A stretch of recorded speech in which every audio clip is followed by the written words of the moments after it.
Psychology শব্দটি শুনলে খুবই সাধারণ শোনায়, কিন্তু এই সাধারণ শব্দটির মধ্যেই লুকিয়ে রয়েছে অসাধারণ সব ম্যাজিক। তবে কথা যদি হয় ডার্ক সাইকোলজি নিয়ে, তাহলে সেটা যতটা ম্যাজিক্যাল ঠিক ততটাই ভয়ঙ্কর। কারণ এই ডার্ক সাইকোলজি এমনই একটি মনতাত্ত্বিক বিষয় যার কারণে আপনার নিজের মস্তিষ্ক নিজের সাথে বেইমানি করবে। এখানে মস্তিষ্ক থাকবে আপনার মাথায়, কিন্তু আপনার মস্তিষ্কের চিন্তা চেতনা নিয়ন্ত্রণ করবে আরেকজন। এই ডার্ক সাইকোলজিতে রয়েছে ম্যানিপুলেশন, গ্যাস লাইটিং, ন্যারোসিসিজম সহ অসংখ্য সাইকোলজিক্যাল স্টেপ। আজকের এই ভিডিও দেখলে আপনি বুঝতে পারবেন আপনার উপর ডার্ক সাইকোলজি কে ইউজ করে আপনার মস্তিষ্কের নিয়ন্ত্রণ নিয়েছিল, এবং মনে করতে পারবেন সেসব নরপিশাচদের যারা আপনাকে তাদের প্রয়োজনে ব্যবহার করেছিল।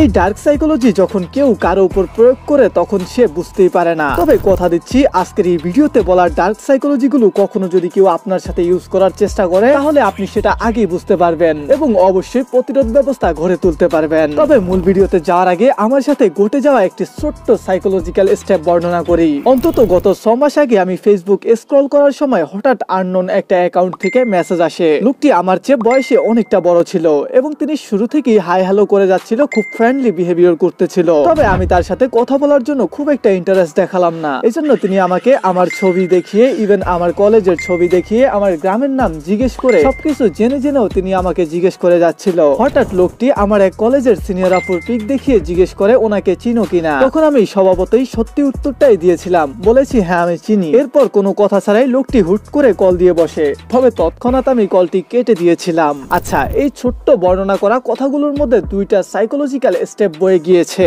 প্রথম সাইকোলজি হলো উনি আমাকে শুরুতে নানান বিষয়ে প্রশ্ন করে ডিস্ট্র্যাক্ট করে ফেলে, যাতে ওনার যে মূল উদ্দেশ্য আমার ওই আপুর সম্বন্ধে জানা, সেই বিষয়টা যেন আমি বুঝতে না পারি। এবং তার দ্বিতীয় সাইকোলজিটি হলো যখন আমরা চ্যাটিং করি তার মাঝখানে আমরা ছোট ছোট গ্যাপ পাই, এতে করে আমরা সব বিষয় নিয়ে চিন্তা করতে পারি এবং সঠিক সিদ্ধান্তটি নেই। স্বভাবতই তার সাথে কথা বলার সময় চিন্তা করার সময়টা কম পাবো এবং একই সাথে নার্ভাস হওয়ার কারণে আমি তার কাছে সব সত্যি কথাটা বলে দিব।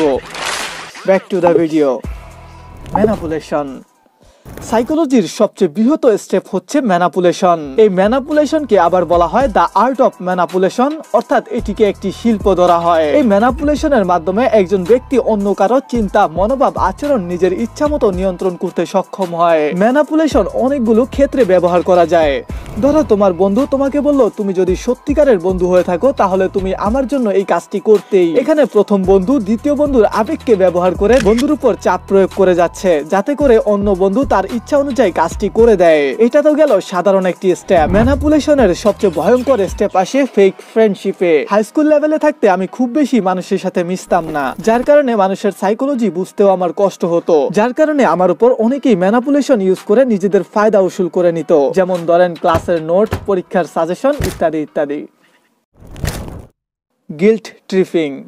গিল্ট ট্রিপিং হলো প্রত্যহিত জীবনে ব্যবহৃত একটি ডার্ক সাইকোলজির বড় স্টেপ। এই সাইকোলজিটি মূলত মানুষকে দোষী অনুভব করার মাধ্যমে নিজের ইচ্ছা পূরণ করার বৃহৎ একটি সেক্টর। মনে করেন কেউ একজন বলল তুমি অনেক স্বার্থপর, তুমি সব নিজের কথাই ভাবো, কখনো আমার বিষয় ভেবে দেখো না। তবে যদি আপনি সত্যি স্বার্থপর হয়ে থাকেন তাহলে ঠিক আছে, কিন্তু যদি আপনার মনে হয় না আমি ঠিকই আছি, তাহলে বুঝে নিবেন আপনার উপর গিল্ট ট্রিপিং ব্যবহার করা হচ্ছে।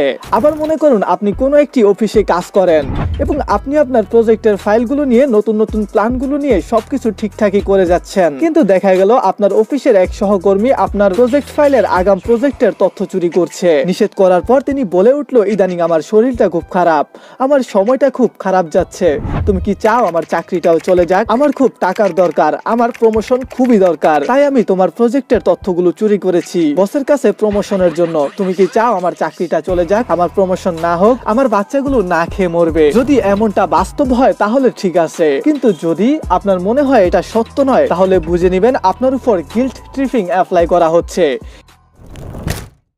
Social engineering.